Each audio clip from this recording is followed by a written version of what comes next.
Charlotte did a pretty good job there too, I think. You came a little bit above the bit when you changed, but then you got it back. Yeah, a little tense just at the change of direction. But then the regularity and the lightness of the 3-beat pace. Originating from the acceptance of the bridle with a supple pole and engagement and fine quarters with top action. So that means that it should look like the energy is coming through the hops, up through his front, up over and into the bridle. So again, get a balance. And then prepare for the trot standard transition. Good.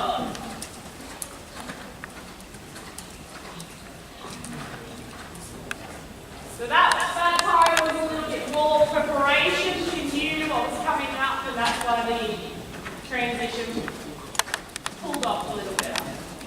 So this canter, just looking at the canter quality, so just Perfect 20-metre circle.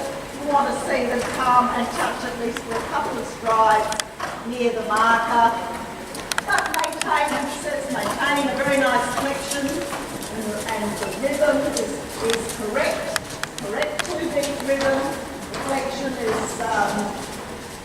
is through the whole body. I think in your training, you should be training for the horse to relax all the time. You know, it's not a heavy feeling or again. you make a circle between E and Vinny. That you are able to get a little bit more corrected or produce them. Do some legumes now, Jane. Okay. Okay, Charlotte, good. So the legumes in.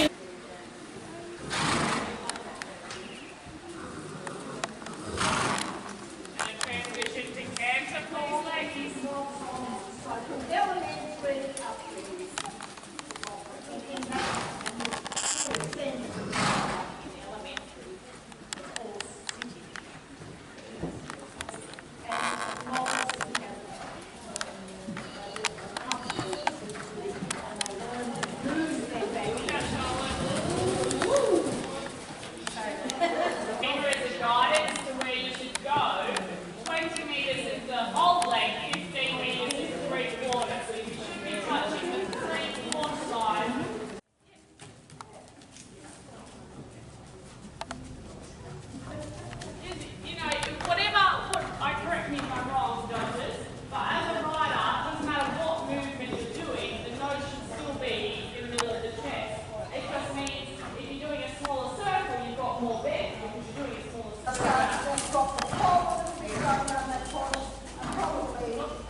Okay, so I always start with a little bit extra. For the front legs, I start at the top. At the back legs, I start halfway down, and that's because your back legs are longer than your front legs, so you're going to use more bandage.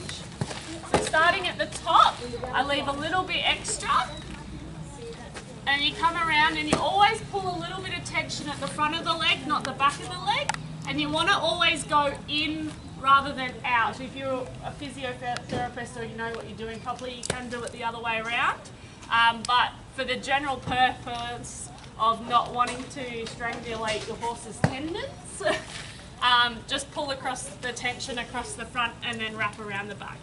And then at the bottom, you want to go around a couple of times, particularly if you haven't got bandage pads on, because that's where your horse is going to knock itself the most, is down on its fetlocks. So you want to do a couple of goes around the bottom, and then you make your way back up the top.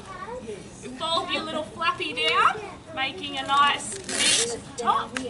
And then you always finish with the Velcro up the top. Not halfway down, not around the bottom, not up the top. Not, anywhere else. You always want to finish with the Velcro up the top for a nice polished look.